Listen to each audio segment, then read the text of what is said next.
So back to our roots and our grounding. One of the biggest things that humans do, instead of growing their roots straight down into the earth, we tend to root to external things. If you think about it, you know, some people in some courses, we talk about courting to somebody or the codependence. There's that energetic tie between you and another person. The Toltecs call it rooting into somebody or rooting into something. So instead of visually thinking about your roots going into the earth, they're going out. Oh, okay. So our goal is to make sure we're rooting right underneath us. This is going to be a little interesting because we're not in the same space, but I'd like you to get up out of your beds. Find somewhere to stand in your room. And you don't have to have your camera on you if you don't want. If you can figure it out, fantastic. But find somewhere to stand in your space where you've got a little bit of room around you. And you're just going to stand straight up and down with your feet firmly underneath you. And then I would like you to lift up one leg and just stand on one leg. Just for a couple seconds. And then if you like, if you want to challenge, try to come up on your tippy toes on that one leg. I know, right? I really wish I could see you guys. This is my favorite part. Yeah, the tippy toes isn't happening. Right? Okay, now switch legs. Try to go the other side. And just as you're doing it, try to pay attention. What's going on in your body? Not just that it's hard to balance, but what else are you feeling? What are the sensations that are going on through your body? I had some, my first leg was major cramping and almost spasming. Okay. So now I want you to find something. So pick whatever leg you're more stable on. Find something in your room, whether it's a chair, your bed, your dresser, the wall, something, and put one foot on the floor and one foot on a piece of your furniture. And just stand there. And just pay attention to what the difference feels like to standing on one leg and then standing on one leg with your other leg on something. Just draw awareness around what they both feel like.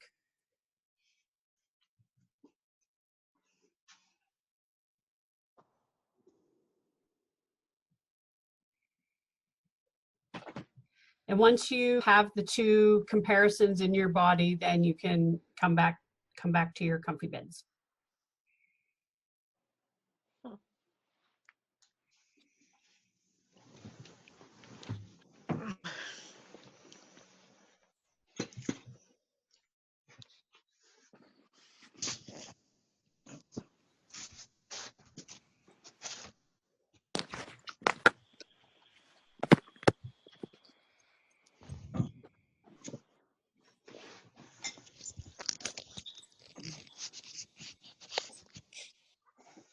So what did you feel was the difference between the two? What were the thought processes going on in you?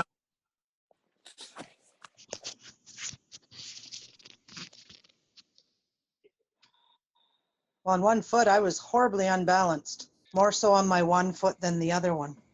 Okay. And what did you choose to put your foot on when you got to have a little help? It's a little ramp because my dog can't get on the bed anymore because she had a stroke. Yeah. Can you see it? Yes. Perfect. So you put your foot on there. So I put my foot on there. Okay. And it was just more of a, how would you describe it? It was just sturdy. It was just, I was more planted and firm. Okay. Jody, how did that go for you? It's the same for me. It was a little unbalanced, better on one foot than the other, but as soon as you rested your foot, like I rested on my bed rail, and it's just, you're solid. You don't feel like you're going to fall or anything like that. Right. Yeah.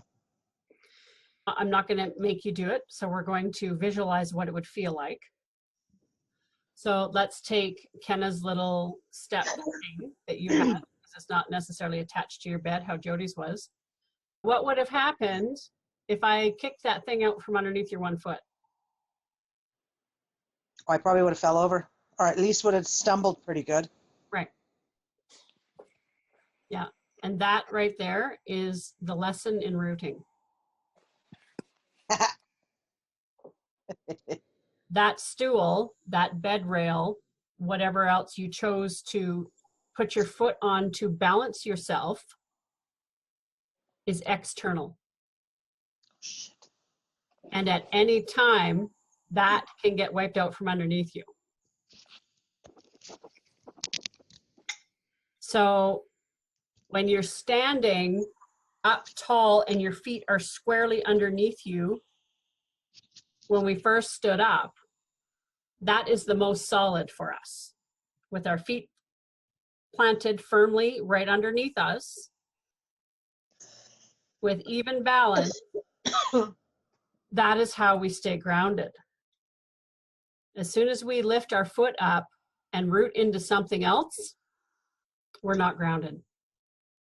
We're not centered. We're not balanced. So I'd like you to just take a minute and close your eyes and go within again.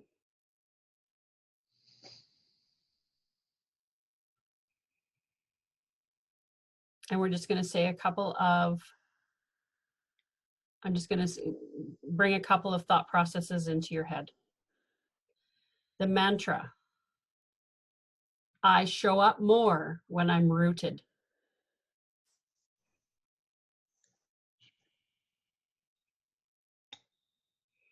And we're going to go into this visualization with no judgment. It is we are creating awareness.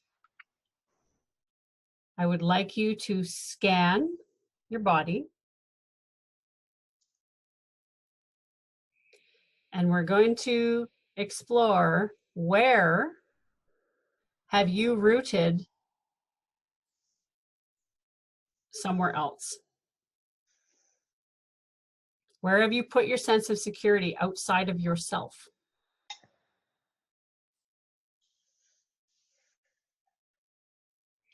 See the places, people, places, things where you have rooted outside of yourself.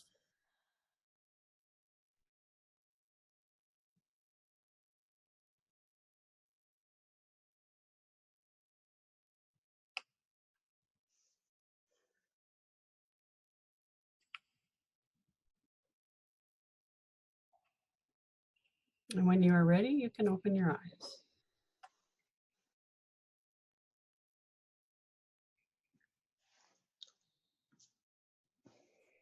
So the concept of what are you rooting into to make yourself feel safe? What came to your minds?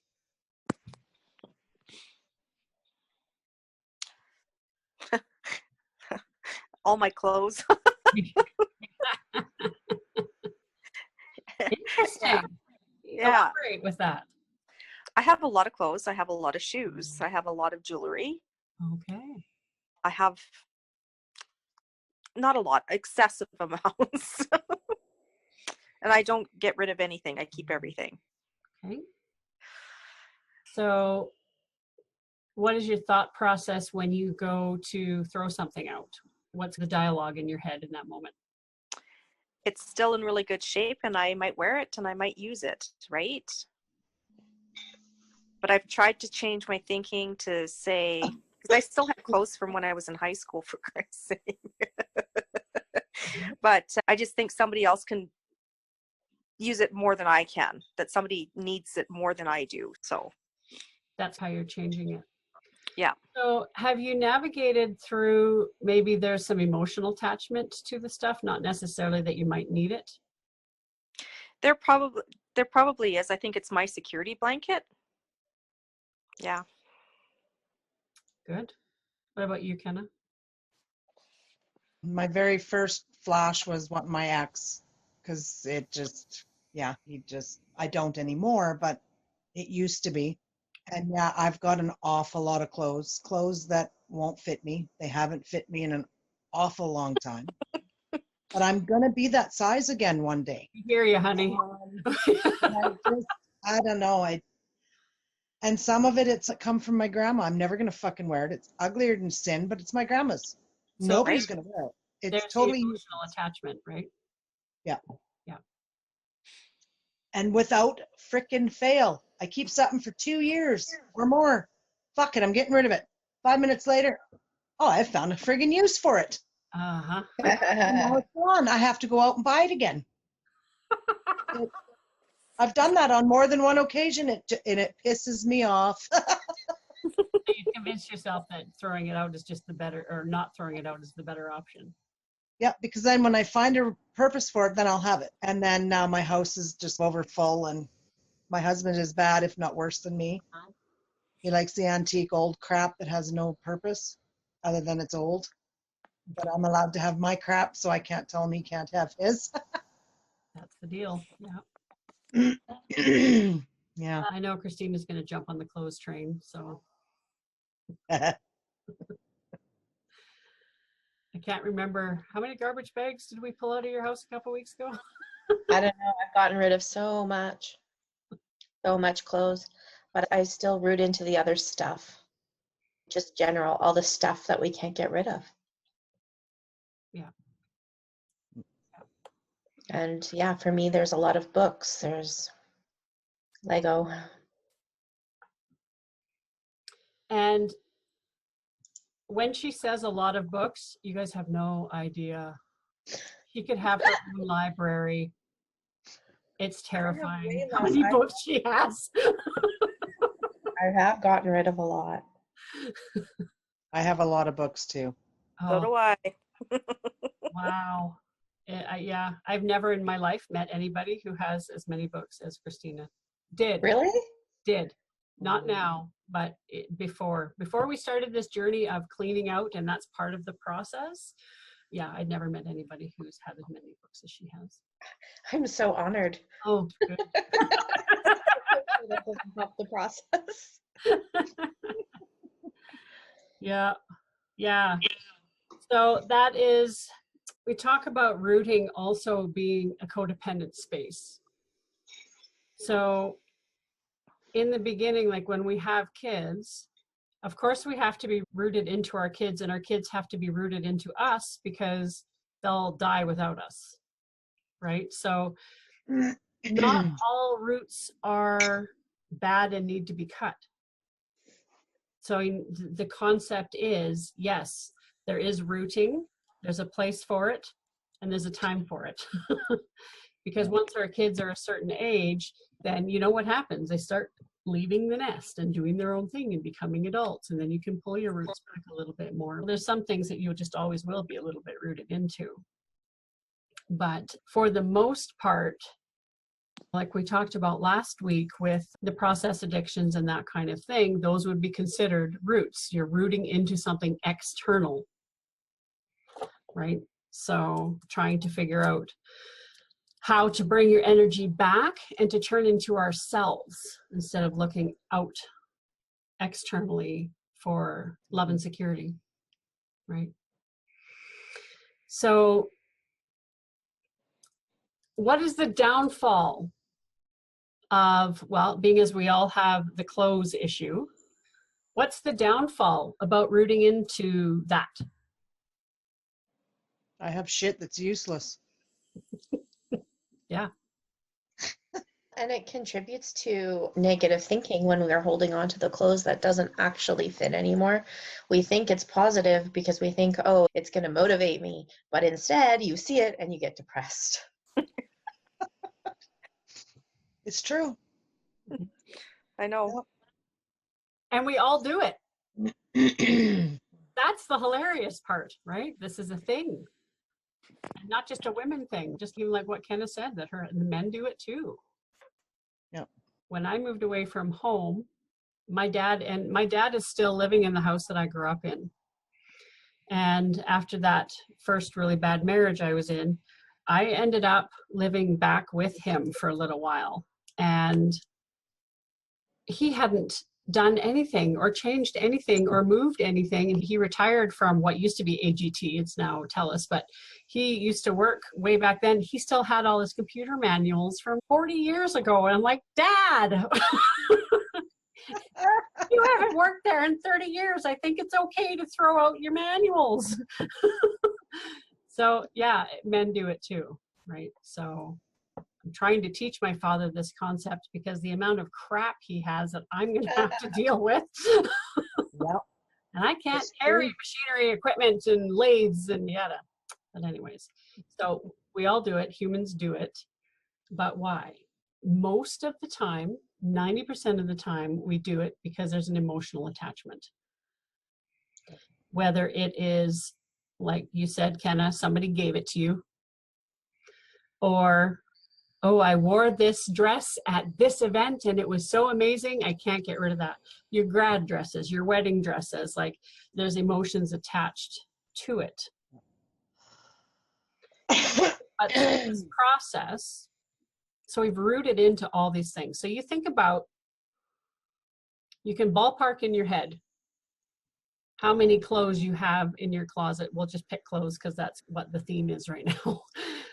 Think about how many pieces of clothing that you have not worn in years. That's how many roots you have coming out of your body externally just to that one thing, that one subject. It's just disgusting.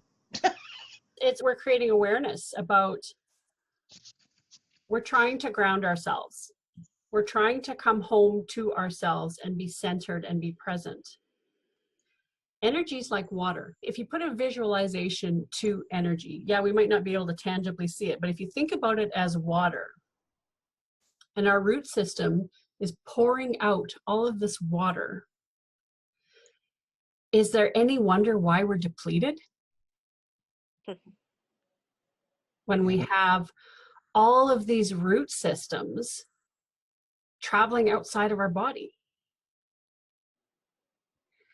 So by getting rid of all of that stuff that isn't serving us, that is carrying all that negative energy, think those really like wave petunias or like the vine type plants. What happens when they get too out of control? They die. Right? Yeah. But if you clip them, what happens? You start grow. Yeah. They grow again. Yeah. And they grow differently. And they get healthier when they're pruned. So changing the perception around where our roots are going. And if you think about it as pruning, it's not so traumatic. Because all that stuff that you have sitting in your house that you don't use or it's in the closets or whatever, it's dead energy. And when you take it and you think about the concept of feng shui, to keep your house clear, you can't have clutter, right? If you want to keep the energy in your house high, then you need to keep your space clear so that the energy can flow. I ain't got no flow. The corners are all full up. This is my nightstand. Look how full it is. Oh, I hear you. My mom used to come over to my house and have a heart attack. How can you live like this? And in my head, I'm going, because I'm fucked up. How are you missing this concept? So I have a question. Sure. So for the last month and a half, I've lived in my house now for 10 years. The only thing I've really redone was my living room floor, and now I'm redoing everything. Perfect. I got rid of and then I got rid of a whole bunch of stuff off my shelves, and nobody can tell I got rid of stuff. I know I did because it's not as cluttered, and it's just like I don't miss any of it. That's exactly the point. Okay. You're on the right track, girl. Oh God. Keep Finally. going. Yes. Okay. Bring in the new energy. Okay. My mom, she just couldn't even understand why every couple months I wanted to paint. Color, depending on where you're at in your healing journey, color helps. You think about your chakras. And before I was awake and really understood what I was doing, everything needed to be red. I had to have red everywhere. What color's red? That's your base chakra. Yeah. When I first moved to Cranbrook and I was coming out of my traumatic relationship, I moved to Cranbrook. I wanted everything red, and then it went orange, and I had to have orange. And through this journey, before I moved, every house and every wall in my house was either yellow, green, or blue. Those are your central chakra colors. I was pulling in power. I was pulling in heart. I was trying to heal my heart and trying to learn how to speak my truth. And those are the colors that I brought in to help me do that. Jody, while you're doing your renovations, what colors are really doing it for you? What's your color? A lot of gray, which is weird, and a lot of green. And I'm not a green person, but all sorts of different color greens. Yeah, I've got in the bathroom, I want like the ocean teal color. Yeah, like my theme? Yeah. So like I said, it's really weird because those are not my colors. Wasn't mine either. Yeah, but and the bathroom is going to be bright, like a really dark. Yeah, like I said, it's totally not what I used to do, but I'm thinking whatever. It's just paint. Go with it. And Honestly, see my bedroom walls are hot pink. They were supposed to be burgundy, but they're hot pink. My cupboard doors are like that color. Yeah. Yeah. yeah, it's amazing what color will do, and you'll feel the shift. You really will. Okay. It's amazing. So and when we listen to our intuition and don't should on ourselves, we will do what we need to do to help ourselves heal. We just have to listen. Oh, I just got goosebumps. Yep. Yeah. And and it goes through phases. That's going to sound kind of gross, but this is my analogy. So I'm sure as kids, you've all had road rash, scraped your skin where you've had great big thick scabs. Do we let it heal, or do we pick, or do we rip that shit off? You got to decide what your comfort level is. Remember, we don't want to open up our entire closet and dump it out onto our bed. We're baby stepping. So you've done one big purge, Jody, and you're starting to do your renovations. You might not do another big purge until your renos are over, and that's okay. Yeah. You might pick little corners here and there and do it as you go, but it's your process, and only bite off as much as you can chew. You need to honor that this is healing. And when you throw stuff like that out, you go through an ascension or a healing process, and it's a healing on the inside. Just because you can't tangibly see it like you'd see road rash on your skin, you have to treat it like a wound and give it the time to heal. So that's why I am a very high visual. That's why for myself, I need to bring in the root exercise. I need to bring in the scabs. I need to bring in that stuff, because if I can tangibly see it, it makes more sense to me and it's more powerful. Yeah, that's while you're going through this, just remember you got to let that wound heal too as you're going. You don't want to re-crack open the scab, so to speak, right? Yeah. So do you have somebody helping you do that, or are you doing it yourself? So far, I've done it myself. Okay. But I've got a guy that's going to do the kitchen cupboards, but I'm going to do, probably me and my son will be taking everything down, or me and somebody. I can't wait to take my wall down. I'm really excited to take a sledgehammer and get rid of it. Yay. So you're like doing some pretty big renos then, hey? Yeah. Yeah. That's awesome. And if you're taking walls down, that means it's going to open up your space. Yep.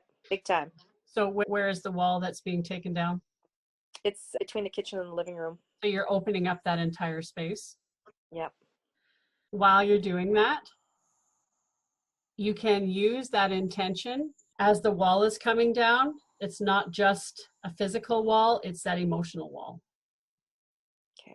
You are being given the opportunity to actually physically see the wall coming down.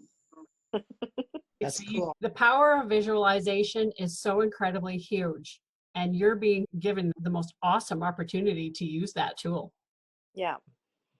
And like I said, it's all of a sudden, I've never, like I said, I've lived here for 10 years. It never, like, I always said, yeah, I'm going to do it. And all of a sudden it's now, and I want it done now. I don't want to wait. I have to wait till the end of April to get my cupboard, so I can't take it down, but I want everything done.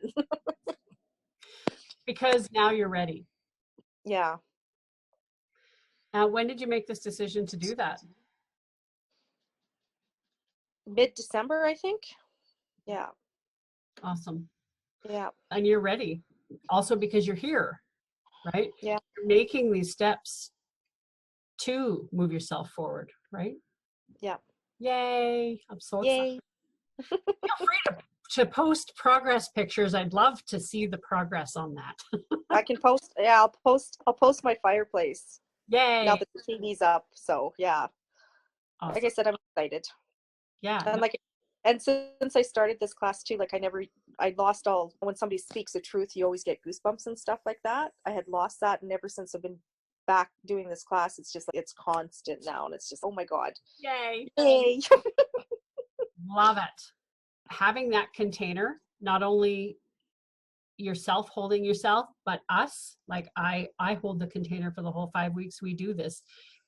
This is a safe space. And when you feel that love and support, it does give you the motivation and the courage to take on some of those really big things. Yeah. Yay. Trying to decide what goes next is just like our onion. Pick something, pick the easiest thing and then work your way in. Don't start with the hardest thing that you just can't get rid of. And you can also negotiate. It doesn't have to be an all or nothing. So I'll share a story from one of our previous classes around this subject. One of the ladies had dried flowers, the roses or whatever, and I can't remember if it was an anniversary, but she wanted to get rid of the flowers, but she just could not. And she'd had them for years and they're falling apart and she was devastated. She was traumatized that they were breaking and like they were disintegrating. And so one of the other ladies said, why don't you take a picture of them and then frame it? And then you'll have them forever. If that's, because she was not in the space that she couldn't throw them away yet. So that's what she did. She took a picture of them and then she was able to physically throw them out because she had the picture. So for her, that was her baby step. Nice. Yeah. So you can get creative around it. So, you know, there's that. So don't always think that you don't have options. I know for Christina, like she said, that she had lots and lots of books and she gave away lots of books, but everybody knows you get down to that one last little pile and it's really hard. I live with, so they have a 5-year-old. So I went through the books and I brought 2 boxes, 3? 4. 4, a lot. These are of the ones she couldn't give away. And I brought them to my house for Portia. So that was a compromise that Christina had made that, okay, at least I can go visit them. I know they're with somebody who loves them. Do you know what I mean? So there's negotiation space. Okay.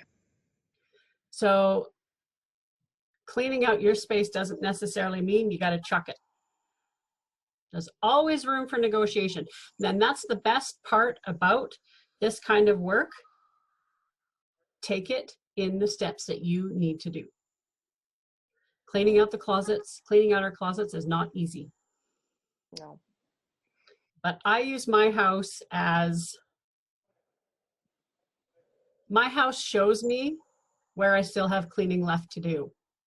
Because remember before how I said that sometimes you don't even know you have stuff to clean out unless it presents itself, right? Unless we create awareness around it, we don't even know it's an issue. Going and digging through your closets will show you what you need to go and clean, right?